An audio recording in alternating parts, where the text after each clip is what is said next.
Hi everyone, welcome back to Deeksha's education hub. तो आज हम चैप्टर नंबर 3 को कंप्लीट करेंगे, जिसका नाम है biological diversity in living organism. यानी कि जितने भी जीव हमारी धरती के ऊपर हैं उनके बीच में क्या क्या विभिन्नता है, क्या क्या विविधता है, वो सारी चीज़ें हम स्टडी करेंगे इस चैप्टर के अंदर। फॉर एग्जाम्पल, सबसे पहले अगर मैं बात करूँ ये वाली चीज़ की, दैट इज़ फ़िश। जैसे आपने मछलियाँ देखी होंगी, तो जो टोना मछली है, रोहू मछली है, वो कभी भी आपको सेम नहीं मिलेंगी अपीयरेंस में। उनकी जो अपीयरेंस होती है वो काफ़ी डिफरेंट होती है। तो वो कैसे है डाइवर्सिटी, वो इसी चैप्टर के अंदर हमें पढ़ना है। वैसे ही अगर आप लायन और टाइगर को देखोगे तो दोनों हैं तो कैनाइन, कैनाइन का मतलब जिनके दांत होते हैं ना, आपकी चौथे चौथे नंबर पे देखना, ये दो जो दांत होते हैं बड़े शार्प से होते हैं ऐसे, तो उनके जो कैनाइन होते हैं काफ़ी शार्प होते हैं। पर अगर वहीं पे अब बात करें उनकी अपीयरेंस की, तो अपीयरेंस काफ़ी डिफरेंट हो जाती है। तो बायोडाइवर्सिटी इन शॉर्ट क्या रिप्रेजेंट कर रहा है? बायो यानी कि जीव की बात हो रही है, विभिन्नता यानी कि जितने भी जीव हैं धरती के ऊपर उनके विभिन्नता जो उनके बीच में हमें मिलती है उसकी बात हो रही है। हम यहाँ पे क्लासिफाई करेंगे लिविंग ऑर्गेनिज्म को, जैसे जितने भी पेड़ की तरह आपको चीज़ें दिखेंगी उनको एक कैटेगरी में डाल दिया, जितने भी आपको एनिमल्स दिखेंगे उनको एक कैटेगरी में डाल दिया। कहीं कहीं पे आपको फंगस मिलेगी, फंगस का एग्जाम्पल जैसे मशरूम, मशरूम मिल गया तो उसको फंगस यानी कि कवक की कैटेगरी में डाल दिया। तो इस तरह से हम क्या करते हैं, बहुत सारे लिविंग ऑर्गेनिजम्स को डिवाइड कर देते हैं। उसके बाद इवोल्यूशन के साथ क्या रिलेशन है क्लासिफिकेशन का? इवोल्यूशन से सिंपल और सीधे शब्दों में अगर कहूँ, आपने सुना होगा ये, दैट इज़, बोला जाता है जो ह्यूमन बीइंग्स हैं, ह्यूमन बीइंग किससे ओरिजिनेट हुए थे? बोलते हैं कि ये हुए थे बंदरों से। ठीक है, तो कैसे बोल सकते हैं हम, क्या उसका हमारे पास लॉजिक है, वो सारा देखेंगे आप इसी चैप्टर के अंदर, दैट इज़ क्लासिफिकेशन, बायोडाइवर्सिटी। उसके बाद किसी भी स्पीशी को नाम अगर देना है तो वो कैसे देंगे? जैसे अभी हाल ही में एक टॉर्टोइज न्यूज़ में था, इंडो टेस्ट्यूडो एलोंगेटा। इंडो टेस्ट्यूडो एलोंगेटा की अगर बात करें तो ये एक टॉर्टोइस की स्पीशी है जिसको रिसेंटली हरियाणा के अरावली हिल्स में देखा गया। अरावली हिल्स में जब देखा गया तो उसी से इम्पॉर्टेंट हो जाती है, क्योंकि पहली बार देखा गया, फॉर द फर्स्ट टाइम देखा गया है, तो उसी वजह से ये इम्पॉर्टेंट हो जाती है। उस स्पीशी का नाम इंडो टेस्ट्यूडो एलोंगेटा ही क्यों पड़ा? वो सारी कहाँ से करी जाती है क्लासिफिकेशन या फिर नॉमेनक्लेचर, नामकरण जिसको आप बोल सकते हो, ये सब कहाँ से किया जाता है? आपके बायोडाइवर्सिटी की वर्गीकरण से, क्लासिफिकेशन से सारी चीज़ें यहाँ पे डिफाइंड मिलेंगी। उसके बाद हायरार्की ऑफ क्लासिफिकेशन। तो अगर आपको याद हो, हमने एक सेल वाला चैप्टर पढ़ा था, और जब सेल वाला हमने चैप्टर किया था, कोशिका वाला हमने चैप्टर किया था, तो हमने बोला था कि न्यूक्लियस के बेसिस पे दो तरह के सेल्स हो सकते हैं। एक आपका प्रोकैरियोट था, दूसरा आपका यूकैरियोट था। प्रोकैरियोट में हमने बोल दिया था कि जो न्यूक्लियस होता है वो वेल डिफाइन नहीं होता, वहीं पे यूकैरियोट में हमने बोल दिया था कि जो न्यूक्लियस होता है वो वेल डिफाइन होता है। तो एक हायरार्की जो थी उस वर्गीकरण की, वो हमने कहाँ पे मेंशन कर दी थी? सेल वाले चैप्टर में। और अब उसको कैसे प्लेस करना है, किंगडम कौन सा लगेगा, कौन से किंगडम में हम प्लेस करेंगे, किस एनिमल को या किस प्लांट को, किस फंगस को, किस बैक्टीरिया को, वो सारा कहाँ पे हम पढ़ेंगे इसी चैप्टर के अंदर। तो बड़ी सारी टर्म्स इनके ऊपर आप ध्यान दोगे, जैसे सीलम आ गया, mucus, radial symmetry, bilateral symmetry, vascular tissue, platy. अब प्लेटी का मतलब जैसे प्लेट लाइक कोई चीज़ होती है, आपके घर पे थाली होती है ना, तो उसकी तरह कोई चीज़ है। Germinal layers, warm and blooded, warm and cold blooded आ गया। International code for botanical nomenclature आ गया, international code for zoological nomenclature आ गया। देन हार्ट के चैम्बर्स आ जाएंगे, किसी में दो चैम्बर्स आपको मिल जाएंगे, किसी में तीन मिलेंगे, किसी में चार मिल जाएंगे, तो उसके बेसिस पे क्लासिफिकेशन अलग हो जाती है।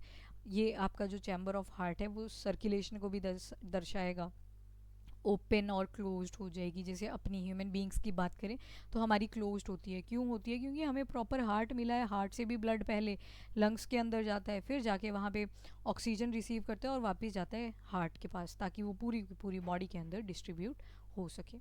फिर उसके बाद आते हैं रेस्पिरेटरी ऑर्गन्स। रेस्पिरेटरी ऑर्गन यानी कि आपका नाक आ गया, देन लंग्स आ गए, ये सारी चीज़ें कहाँ पे आती हैं? रेस्पिरेटरी ऑर्गन्स में। तो ये सारी कैसे वेरी करते हैं from one animal to another, वही सारी चीज़ें इस चैप्टर में हमें करनी है। तो सबसे पहले क्या हुआ, कैरोलस लीनियस आते हैं। कैरोलस लिनियस ने बोला कि दुनिया में सिर्फ दो चीज़ की वैरायटीज़ हैं। किस किस की? एक है प्लांट की और दूसरी है एनिमल्स की। एक प्लांट है, दूसरा एनिमल है। कोई बैक्टीरिया कुछ नहीं इन्होंने बोला, ना कोई कवक के बारे में इन्होंने बोला, कोई चीज़ इन्होंने मेंशन नहीं करी थी। तो टू किंगडम क्लासिफिकेशन यानी कि जिन्होंने बोला था कि दो किंगडम होते हैं नेचर में, वो किसने बोली थी? वो बोली थी कैरोलस लीनियस ने। वेरी इंपॉर्टेंट पॉइंट आपके स्टेट एग्जाम्स के लिए, do remember about this, that is Carolus Linnaeus. Carolus Linnaeus ने कौन सी क्लासिफिकेशन दी थी? तो टू किंगडम क्लासिफिकेशन दी थी, जिसके तहत ये बोलते हैं कि सिर्फ किंगडम प्लांटे होता है और किंगडम एनिमेलिया होता है। जितने भी प्लांट लाइक चीज़ें आपको दिखाई देंगी वो सब कहाँ आ जाएंगी? आपकी किंगडम प्लांटी के अंदर। एंड जो भी आपको एनिमल लाइक चीज़ दिखाई देगी वो कहाँ पे आ जाएगी? Into kingdom animalia. उसके बाद अर्नेस्ट हैकल ने रिजेक्ट कर दिया कैरोलस लीनियस के पॉइंट ऑफ व्यू को। अर्नेस्ट हैकल जो थे वो कहते हैं कि नहीं, प्लांटी तो होता है, मान ली बात, एनिमेलिया भी होता है, ये भी मान ली, पर कुछ जो होते हैं वो माइक्रो ऑर्गेनिज्म भी होते हैं, यानी कि जीवाणु भी आपको मिलेंगे, सूक्ष्म जीव भी हमें मिलेंगे, सूक्ष्म यानी कि माइक्रोस्कोपिक ऑर्गेनिज्म भी मिलेंगे। आपने डेटॉल की ऐड देखी होगी, हाथ के ऊपर जब वो मैग्नीफाइंग ग्लास सा लगाया जाता है तो उस पर देखते हैं कि बड़े सारे कीटाणु पड़े हुए थे। तो वो जो कीटाणु हैं, उन्होंने बोला, अर्नेस्ट हैकल ने क्या बोल दिया? अर्नेस्ट हैकल ने कि नहीं, ना सिर्फ प्लांट ना सिर्फ एनिमल होते हैं, पर उसके अलावा एक और कैटेगरी होती है जिसमें आपके माइक्रो ऑर्गेनिजम्स आ जाएंगे। बैक्टीरिया आ गया, आपका फंगस आ गया, छोटी मोटी चीज़ें जो भी दिखाई नहीं दे रही उनकी बात कर लेंगे। फंगस भी बहुत सारे होते हैं जो दिखाई नहीं देते। तो this classification given by Ernest Haeckel. उसके बाद किंगडम प्लांटिया है, किंगडम एनिमेलिया, और ये जो माइक्रो ऑर्गेनिज्म वाला यहाँ पे इन्होंने एक नया किंगडम बनाया, उसको नाम दे दिया प्रोटिस्टा। फिर आते हैं कोपलैंड। कोपलैंड ने बोला कि अर्नेस्ट हैकल थोड़े से गलत हैं। गलत कैसे हैं? इन्होंने भी यही बोला कि कैरोलस लीनियस का किंगडम प्लांटे, कैरोलस लीनियस का किंगडम एनिमेलिया। ये तो आगे थे दो, किसने दिए थे? ये दिए थे कैरोलस लीनियस ने। फिर जब इसमें किंगडम प्रोटिस्टा जोड़ दिया गया तो क्या हो गया? ये किसने दे दिया? अर्नेस्ट हैकल ने। अब कोपलैंड ने क्या बोला कि जो बैक्टीरिया आप बोल रहे हो ना, वो भी दो तरह के होते हैं। कैसे कैसे बैक्टीरिया हो सकते हैं? नाउ दो तरह के सेल्स देखी थी हमने, दैट इज प्रोकैरियोटिक, यानी कि जिनकी नाभि पूरी नाभिक जो होता है वो पूरी तरह से नहीं बना होता, न्यूक्लियस जो होता है वो वेल डिफाइन नहीं होता, या तो वेल डिफाइन होता ही नहीं है या फिर एब्सेंट भी होता है कई केसेस में। और दूसरी कैटेगरी बोली थी यूकैरियोटिक। ठीक है, तो कोपलैंड ने क्या बोला कि हमारे पास दो और किंगडम होने चाहिए, जिसमें हम एक में प्लेस करेंगे हमारे प्रोकैरियोटिक बैक्टीरिया सेल्स को, यानी कि ऐसे ऑर्गेनिज्म जो प्रोकैरियोटिक है नेचर में, और दूसरे में हम रखेंगे यूकैरियोट्स को। तो यहाँ पे जो किंगडम मोनेरा था ना, किंगडम मोनेरा के अंदर रखे गए प्रोकैरियोट्स, ऐसे ऑर्गेनिज्म जिनका न्यूक्लियस वेल डिफाइन नहीं था। एंड किंगडम प्रोटिस्टा के अंदर वो ऑर्गेनिज्म रखे गए जिनका जो न्यूक्लियस था वो पूरी तरह से डिफाइंड था। ठीक है, दैट इज यूकैरियोट। उसके बाद 5 किंगडम क्लासिफिकेशन आई। 5 किंगडम क्लासिफिकेशन दे दी रॉबर्ट एच विटेकर ने 1969 के अंदर। इन्होंने दे दिया जी 5 किंगडम क्लासिफिकेशन। अभी तक किंगडम प्लांटे भी रहेगा, एनिमेलिया भी रहेगा, प्रोटिस्टा भी रहेगा, और साथ में मोनेरा भी रहेगा। ठीक है, तो ये अभी तक रहेंगे 4, और इसमें एक और एडिशन कर दी गई, दैट इज़ फंगस की। इन्होंने बोला बेशक जो फंगस यानी कि आपका मशरूम होता है, बेशक वो प्लांट्स की तरह दिखाई देता है, पर ये अपना फूड कभी भी खुद नहीं बनाता, यानी कि ये क्या है? परपोशी है, हेट्रोट्रॉफिक है नेचर में, जो कि अपने फूड के लिए दूसरों के ऊपर डिपेंडेंट रहता है। तो इन्होंने 5 किंगडम्स बना दिए। कैसे कैसे बनाए? तो इन्होंने एक प्रॉपर हायरार्की, जो वर्गीकरण किया वो प्रॉपर एक सिस्टमैटिक तरीके से किया। जैसे सबसे पहले बोला कि कोई ऑर्गेनिज्म है, दो तरह का हो सकता है, या तो वो प्रोकैरियोटिक होगा या फिर यूकैरियोटिक होगा। प्रोकैरियोट वाला तो एक सेपरेट किंगडम बना दिया जिसका नाम रख दिया था मोनेरा। अब इन्होंने एक सिस्टमेटिक वे से वर्गीकरण किया, ठीक है, जैसे बाकियों ने करा था वैसे नहीं किया। दूसरी कैटेगरी इन्होंने बोली कि जो यूकैरियोटिक होते हैं, यानी कि जिनका न्यूक्लियस वेल डिफाइन होता है। अब वो भी तो दो तरह के हुआ करते थे, जैसे एक कोशिक भी हो सकते हैं यानी कि यूनिसेल्युलर, बहुकोशिक भी हो सकते हैं यानी कि मल्टी सेल्युलर। तो ये दोनों कैटेगरीज पॉसिबल हैं। यूनिसेल्युलर वाले को बोल दिया कि ये आ जाएंगे किंगडम प्रोटिस्टा के अंदर। ठीक है, ये किस में डाल दिए? किंगडम प्रोटिस्टा के अंदर। वैसे ही मल्टी सेल्युलर की अगर बात करें तो इन्होंने बोला कि कुछ ऑर्गेनिज्म हमने ऐसे देखे जिनमें सेल वॉल प्रेजेंट थी, पर वहीं पे कुछ ऐसे भी देखे जिनमें सेल वॉल एब्सेंट थी। एब्सेंट वाले तो डायरेक्टली डाल दिए किंगडम एनिमेलिया के अंडर। पर जो सेल वॉल प्रेजेंट वाला कॉन्सेप्ट था, तो आपने एक प्लांट सेल वॉल देखी थी और दूसरी फंगल सेल वॉल देखी थी। तो प्लांट सेल वॉल को सेल वॉल ना होके सेल वॉल के बेसिस पे अब क्या किया, एक को बोल दिया कि कुछ जो होंगे वो स्वपोषी होंगे, यानी कि ऑटोट्रॉफिक होंगे, अपना खाना खुद बनाएंगे। वहीं पे कुछ परपोषी भी होंगे, यानी कि हेट्रोट्रॉफिक भी होंगे, जो दूसरों के ऊपर अपने खाने के लिए डिपेंडेंट रहेंगे। तो एक तरफ डाल दिया प्लांट्स को और दूसरी तरफ डाल दिया था कवक को, यानी कि फंगस को। तो ये आ जाएगा आपका किंगडम प्लांटे। ठीक है, और दूसरी तरफ आ जाएगा किंगडम फंगस। तो इस तरह से बनाए इन्होंने 5 तरह के सिस्टम। ठीक है, रॉबर्ट एच विटेकर ने दिया था आपका 5 किंगडम क्लासिफिकेशन। नाउ बायोडाइवर्सिटी क्या होती है? अगर आप अपने आसपास देखोगे तो आपको different type of organism, different type of plants, ये सारी चीज़ें आपको दिखाई देंगी। तो यही तो होती है बायोडाइवर्सिटी, यानी कि जीवों के बीच में विभिन्नता। तो वेराइटी ऑफ लाइफ फॉर्म जो होती है वो पर्टिकुलर रीजन के अंदर डिफरेंट हो सकती है, थोड़ी दूरी पे आप जाओगे वहाँ पे आपको डिफरेंट मिल सकती हैं। तो इसी वजह से हमारी जो जीवन शैली है वो पूरी तरह से डाइवर्स है। जितने भी ऑर्गेनिज्म, जितने भी जीवों को आप अक्कर करते हो डे टू डे लाइफ में, वो सारे क्या हैं, डिफरेंट है। अगर ऑर्गेनिजम्स की बात करें, जीवों की बात करें, तो अराउंड 1.7 टू 1.8 मिलियन ऑर्गेनिज्म आपको मिल जाएंगे।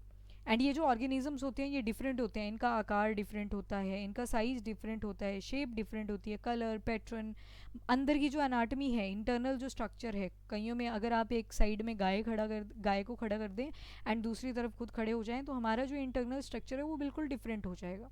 तो वैसे ही बाकी ऑर्गेनिजम्स का भी इंटरनल स्ट्रक्चर डिफरेंट मिलेगा।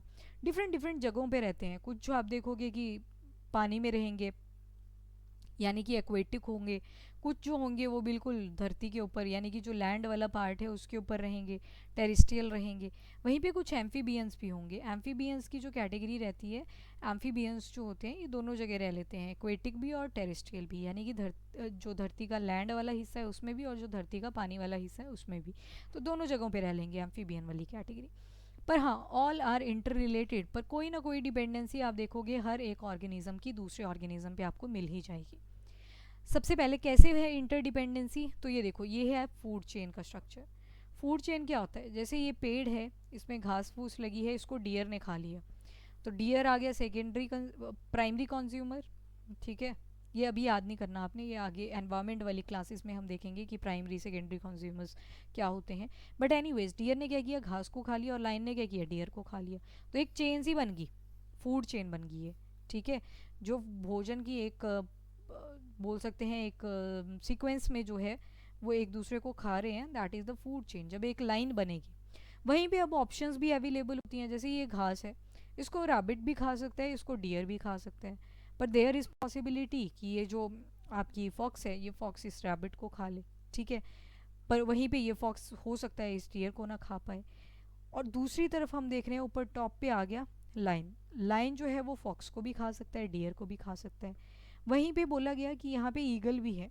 अब जब ये मर जाएगी तो इसको ईगल भी खा सकती है, हो सकता है रैबिट ही मर जाए तो उसको भी ईगल खा सकती है, क्योंकि जो ईगल वल्चर्स हो गए ये क्या करते हैं, they act like a scavengers of earth, यानी कि सफाई वगैरह करते रहते हैं। ठीक है, तो ये क्या बन गया, एक वेब सा बन गया, नेटवर्क बन गया, तो that is known as food web.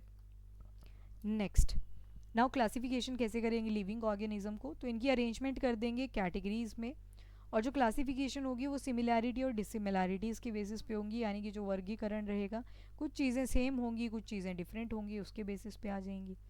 और ये एक कॉन्सेप्ट को रिप्रेजेंट करेगा, that is unity in diversity, unity in diversity. And evolution के साथ क्या क्या रिलेशन है वो भी इसमें ही हम पढ़ेंगे।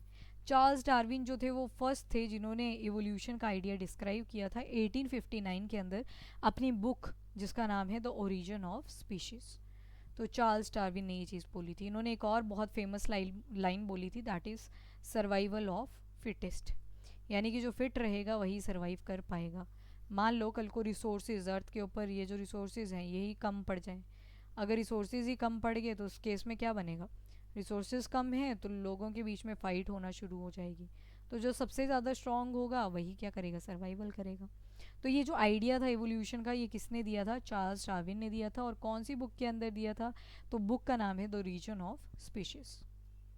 नाउ क्लासिफिकेशन और इवोल्यूशन के बीच में क्या क्या रिलेशन है? जैसे क्लासिफिकेशन, जिसे हम वर्गीकरण भी बोलते हैं, सबसे पहले हम देखेंगे ancient body design. Ancient body design में हम यूँ कह सकते हैं जैसे प्रोकैरियोट्स, बिल्कुल सिंपल डिज़ाइन है ना उनका, बिल्कुल सिंपल, यानी कि एक कोशिका है, कोशिका ही उनकी बॉडी की तरह भी फंक्शन कर रही है, एक ही सेल है प्रेजेंट। और ऊपर से जो न्यूक्लियस है, न्यूक्लियस यहाँ पे पूरा प्रेजेंट नहीं है, जो न्यूक्लियस है वो पूरी तरह से प्रेजेंट भी नहीं है। पर जैसे जैसे टाइम बीता तो ये प्रोकैरियोट एक टाइम पे यूकैरियोटिक बने होंगे, फिर यूकैरियोटिक भी पहले सिंगल सेल्ड ही हुआ करते थे, यानी कि एक ही कोशिका उसमें प्रेजेंट हुआ करती थी। By the time may be वो मल्टी सेल्यूलर हो गए। अब मैंने बोला मे बी, क्योंकि ये थ्योरीज हैं, कोई आइडिया नहीं है हमें कौन पहले आया था कौन बाद में आया था, बट अजम्पशन लगाई जाती है कि जब स्टार्ट हुआ होगा सर्वाइवल अर्थ के ऊपर, ठीक है, जब भी अर्थ की फॉर्मेशन हुई उसके बाद पहले एक टाइम था जब बहुत आइस हुआ करती थी, आइस एज वाली आपने मूवीज़ भी देखी होंगी, तो आइस एज बोलते थे उसको, प्लेस्टोसिन एरा भी बोल देते थे, प्लेस्टोसिन एरा। बड़ी ज़्यादा बर्फ़ गिरी होती थी और उस बर्फ़ में सर्वाइवल पॉसिबल ही नहीं था। पर अचानक से टेम्परेचर जो था वो क्या करने लगा, नीचे आने लगा। और जब टेम्परेचर ऊपर जाने लगा यानी कि हाई होने लगा, तो बर्फ़ पिघलना शुरू हुई। और जब बर्फ़ पिघलने लगी तो वहाँ पे नई नई लाइफ फॉर्म्स एग्जिस्ट करने लगी। ठीक है, तो पहले आपने सुना होगा एक वुली मैमथ एलिफेंट हुआ करता था। वुली मैमथ एलिफेंट काफ़ी बड़े साइज़ का एलिफेंट था और बड़े लंबे लंबे बाल हुआ करते थे उसको। जबकि अब के एलिफेंट्स को आप देखोगे उनके तो होते ही नहीं है बाल, काफ़ी सॉफ्ट स्किन होती है उनकी। तो क्यों होते थे वो बाल, बाल जो होते हैं वो इंसुलेशन प्रोवाइड करते हैं बॉडी को, हीट प्रोवाइड करके रखते हैं, मतलब जो अंदर की हीट है वो ट्रैप ही रहती है बॉडी के अंदर। तो ये सारी चीज़ें जो हैं ये विद इवोल्यूशन बहुत स्लो स्लो प्रोसेसेस चली, बहुत ग्रेजुअल प्रोसेस चली। और आज के टाइम पे आप बॉडी डिज़ाइनिंग अगर देखोगे तो वो काफ़ी आपको एडवांस्ड मिलेगी if compare to the previous one. Example लिया जाता है सबसे पॉपुलर जिराफ का। जो जिराफ था ना वो पहले एक ज़माना था जब गोट की तरह दिखा करता था, बकरी की तरह लगता था। थोड़े थोड़े टाइम बाद क्या हुआ, घास की कमी पड़ने लगी और घास की कमी पड़ने की वजह से ये पेड़ की तरफ शिफ्ट होने लगे। तो लंबे लंबे जो पौधे थे उनको पहले इन्होंने खाया, फिर पेड़ों की हाइट बढ़ने लगी तो उसको खाने के लिए इनको अपनी गर्दन ऊपर की तरफ खींचनी पड़ती थी। तो ये बाय सेवरल ईयर्स ये प्रोसेस चलती गई और आज के जिराफ अगर आप नोटिस करोगे तो ऑलरेडी बहुत लंबी नेक के साथ बॉर्न होते हैं। तो ये जो सारी चीज़ें हुई ये काफ़ी स्लो थी। तो जो इवोल्यूशन होता है आपका वो ग्रेजुअल होता है नेचर में। तो ये जो नेक की हाइट इंक्रीज़ हुई ये एकदम से नहीं हुई कि हाँ अगली जनरेशन आई और उसमें जो है आपकी ये नेक जो थी लंबी हो जाती है जिराफ्स की, ऐसा कुछ नहीं हुआ था। ये प्रोसेस काफ़ी स्लो थी, बहुत आराम आराम से हुई थी। तो that is the relation between classification and evolution. उसके बाद ये देखो एग्जाम्पल दे रखा है यहाँ पे, देखो पहले छोटा सा हुआ करता था, फिर घोड़े की फॉर्म में आया, फिर और बड़ा हुआ और बड़ा हो गया। तो नेक का जो साइज़ था वो इंक्रीज ही करता रहा। अलॉन्ग विद दिस इनके जो लिम्स थे, hind limb and four limb, वो भी लंबे होते चले। अब देखो ये पेड़ तक ऊपर कैच कर सकता है। अब जिन जिन की तो होगी थी लंबी वो सर्वाइव कर गए, ठीक है, वो रह गए। और जो नहीं पहुंच पाए ऊपर तक, खाने की अवेलेबिलिटी ना होने की वजह से उनकी डेथ होगी। तो यहाँ पे हम देख रहे हैं कि नेचर ने सेलेक्ट किया, नेचर ने क्या किया, पेड़ तो सभी के लिए अवेलेबल था पर जो उसको खा पाया वो यहाँ पे सर्वाइव करेगा। तो यहाँ पे बोला गया था चार्ल्स डार्विन के through, that is survival of fittest, वही जी पाएगा जो स्ट्रांग होगा। Then coming to the taxonomy, taxonomy क्या होती है, ये ब्रांच, ये साइंस की वो ब्रांच है जो कि डील करती है, मान लो कोई भी प्लांट है ये आपको नया नया मिला, तो पहले तो आप इसकी आइडेंटिफिकेशन करोगे कि ये प्लांट कौन सा है।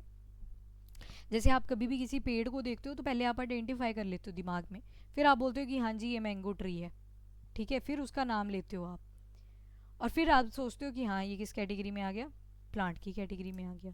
तो अब टेक्सोनॉमी में क्या करना है, पहले तो ऑब्जर्व करना है, जो भी नया प्लांट या नया एनिमल, नया फंगस, कुछ मर्जी सोच लो, जो भी मिलेगा पहले तो उसको आइडेंटिफाई किया जाएगा।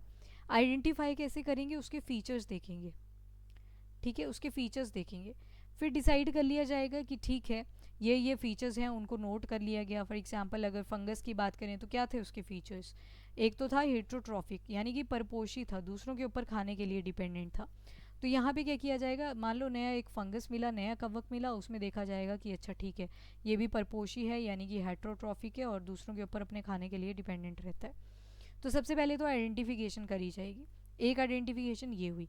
और दूसरा हमने देखा कि ये शेल्टर भी प्रोवाइड कर रहे हैं, ठीक है, शेल्टर भी प्रोवाइड कर रहे हैं। तो शेल्टर कौन प्रोवाइड करता है, फंगस ही प्रोवाइड करता है, किसको, एल्गी वगैरह को। एल्गी को बोल देता है भाई तू खाना बना के दे दे एंड मैं तुम्हें शेल्टर प्रोवाइड कर दूंगा। तो ये भी फीचर किसका चला गया, फंगस का चला गया।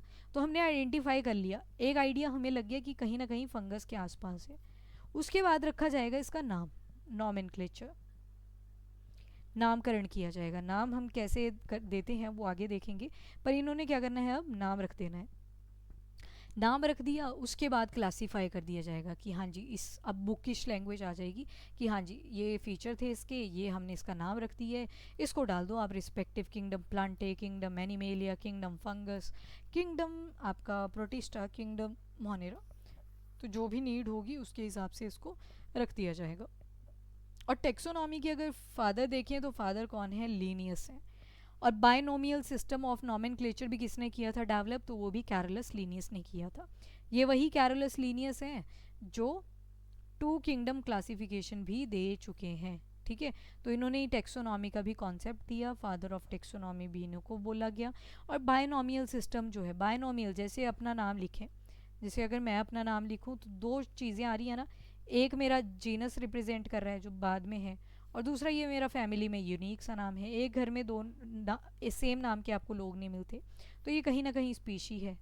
ठीक है, एक दीक्षा नाम की प्रजाति है। शर्मा मेरा जीनस है क्योंकि मेरी फैमिली में भी बाकी शर्मा थे, तो it is representing my genus.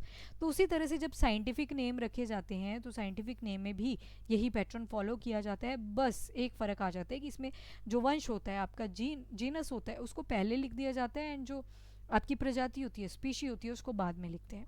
तो अंडरस्टैंड कर लेते हैं बायनोमियल नॉमेनक्लेचर, कैसे ऑर्गेनिजम्स का नाम रखा जाता है। अब जो ऑर्गेनिजम्स होते हैं इनके नाम जो होते हैं वो दो तरह के होते हैं, दो चीज़ें कंसिस्ट करते हैं, that is genus and species. अब यहाँ पे बोला है लेटिन। हुआ क्या था, साइंटिस्ट जो थे वो डिफरेंट डिफरेंट कंट्रीज़ में रहा करते थे, और आपको पता है हर कंट्री में डिफरेंट टाइप की लैंग्वेज भी आपको मिल जाएगी। अब लैंग्वेज में कॉम्प्लेक्सिटी होने की वजह से जब भी ये लोग कॉन्फ्रेंस में मिला करते थे तो पता नहीं चलता कि किस चीज़ की बात कर रहे होते थे। तो सारे साइंटिस्ट ने मिलकर डिसाइड किया कि हम ना एक लेटिन लैंग्वेज बनाएंगे। जो लेटिन लैंग्वेज होती है ना, ये डेड लैंग्वेज होती है। डेड का मतलब है कि ये किसी पर्टिकुलर कंट्री की कोई लैंग्वेज नहीं है कि आपको लेटिन ऐसे सुनने को मिलेगा कि इस कंट्री की फॉलोइंग कंट्री की जो लैंग्वेज है वो लेटिन लैंग्वेज है, ऐसे कुछ नहीं होता। क्यों नहीं होता, because it is a dead language. ये साइंटिस्ट ने मिलकर इसलिए बनाई थी ताकि जो मैंगो है उसको एक ही नाम से पूरे वर्ल्ड में जाना जाए, दैट इज़ मैंजीफेरा इंडिका। अब हम तो आम बोल देते हैं, ठीक है, अम्ब भी बोलते हैं, कई जगह अम्बू भी बोलते हैं, तो they are different name for aam, mango. पर मैंगो को अगर डिफरेंट लैंग्वेजेस में आप कन्वर्ट करोगे, फ्रेंच में अगर कन्वर्ट करोगे, स्पेनिश में अगर कन्वर्ट करोगे, तो उसकी प्रोनाउंसिएशन डिफरेंट हो जाती है। तो डिफरेंट होने की वजह से साइंटिस्ट ने क्या किया, इसका नाम ही क्या रख दिया, मैंजीफेरा इंडिका। ये अब लेटिन लैंग्वेज में है। आप जिस मर्जी लैंग्वेज को बोलते हो, जो लेटिन लैंग्वेज है वो सभी के लिए कॉमन ही रहेगी। यानी कि अब आप फ्रांस चले जाओ, स्पेन चले जाओ, वहाँ पे मैंगो को क्या बोला जाएगा, मैंजीफेरा इंडिका। तो इसको ईजी बना दिया कि एक कॉमन ही लैंग्वेज हम सारे यूज़ करेंगे, तो ये बन गया मैंजीफेरा इंडिका। वैसे पैंथरा लियो है, पैंथरा लियो की बात कर लें, पैंथरा टाइग्रिस की बात कर लें। पैंथरा रिप्रेजेंट कर रहा है यहाँ पे भी जीनस को रिप्रेजेंट कर रहा है, ठीक है, इट इज़ रिप्रेजेंटिंग जीनस यानी कि वंश को। जैसे कि मैंने आपको बताया था कि लायन हो गए, आपके टाइगर्स हो गए, हैं तो कैनाइन ही ना, जो दांत हैं इनके वो लंबे लंबे हैं जिससे ये फ्लैश खाते हैं। तो फैमिली तो एक ही है, दैट इज़ जीनस तो एक ही है पैंथेरा, पर स्पीशी डिफरेंट है। लायन के लिए लियो यूज़ कर लिया, एक ज़ोडिएक साइन भी आप सुनते हो, और टाइगर के लिए टाइग्रिस यूज़ कर लिया। वैसे ही लेपर्ड के लिए पार्डस यूज़ कर लेते हैं, लेपर्ड के लिए पैंथरा पार्डस यूज़ कर लेते हैं। तो ये जो पैंथरा है इट कैन बी कॉमन, पर जो स्पीशी है वो डिफरेंट हो जाती है और काफ़ी यूनिक भी होती है। ठीक है, फिर उसके बाद पैंथरा जो है यहाँ पे जीनस को रिप्रेजेंट कर रहा है, एंड जो लियो यानी कि लाइन है वो स्पीशी को रिप्रेजेंट कर रही है। चलो, तो जीनस जो होता है उसको हमेशा आगे लिखा जाएगा, एंड जो फर्स्ट लेटर रहेगा जीनस का वो कैपिटल होगा। स्पीशी जो होगी हमेशा जीनस के बाद में लिखी जाएगी और स्मॉल लेटर से शुरू होती है। और दोनों के दोनों वर्ड्स को हमें कैसे लिखना पड़ता है, in the form of italics, यानी कि जो कर्सिव राइटिंग होती है ना, इस तरह से लिखना पड़ता है। पर इटालिक जो होती है वो आपके प्रिंटेड फॉर्म में तो अच्छी आ जाती है, पर कई बार लोग लिखते ही कर्सिव हैं, तो उस हिसाब से तो सारी चीज़ें आपकी साइंटिफिक नेम बन जाएंगी। तो उसको ऐसा ना हो, ऐसी सिचुएशन ना हो, तो उस केस में बोला गया कि अगर हाथ से लिखी जाएगी तो उसको अंडरलाइन करना है। और वैसे स्पेसिफिक नेम जो होते हैं वो यूनिक होते हैं ताकि पूरे वर्ल्ड में वो सेम और कॉमन नेम से जाने जाएं। उसके बाद आती है हायरार्की ऑफ क्लासिफिकेशन। इसके लिए एक ट्रिक याद करो कि pot clean, otherwise, family, got sick. ये देखो के फॉर यहाँ पे रिप्रेजेंट कर रहा है किंगडम, वैसे ही पी रिप्रेजेंट कर रहा है फाइलम। पी की जगह पे ना डी भी हो सकता है, डी रिप्रेजेंट करता है डिवीजन। प्लांट्स के केस में हम डिवीजन बोलते हैं, एंड एनिमल्स के केस में हम फाइलम बोल देते हैं। C फॉर क्लास आ जाएगा, O for order, F for family, G for genus and S for sick. पूछ लिया जाए कल को कि सबसे बड़ी यूनिट कौन सी है, दैट इज़ किंगडम, और सबसे छोटी यूनिट कौन सी है, तो वो आ जाएगी आपकी स्पीशी। अब जो होता है किंगडम, इसमें आपके सारे एनिमल लाइक ऑर्गेनिज्म आ जाएंगे, तो मतलब यहाँ पे कॉमन फीचर्स आपको काफ़ी मिलेंगे, ठीक है। पर जैसे जैसे आप नीचे जाओगे, जैसे एग्जांपल ले लूँ मैं होमो सेपियन, ये देखो होमो बोल दिया यहाँ पे, एक बोल दिया मैंने पैंथरा लियो, पैंथरा लियो, देखो इसका तो जीनस भी चेंज हो चुका है, स्पीशी भी चेंज हो चुकी है, ठीक है। तो जो स्पीशी होती है वो काफ़ी यूनिक होती है और इसको स्मॉलेस्ट यूनिट भी बोला जाता है, स्मॉलेस्ट यूनिट भी बोल दिया जाता है। नाउ क्लासिफिकेशन के जो हम देखेंगे फीचर्स, उसमें 5 किंगडम क्लासिफिकेशन है। 1969 में किसने दिया था, R.H. विटेकर। तो इसके बारे में हम करेंगे नेक्स्ट लेक्चर में पूरा डिटेल में, किंगडम मोनेरा क्या है, किंगडम प्रोटिस्टा क्या है, वन बाय वन ये सारी चीज़ें हम देखेंगे। तो that we will see in next lecture. If you like the video, do like, share and subscribe the channel. Thank you everyone. Keep studying, keep watching. Have a nice day.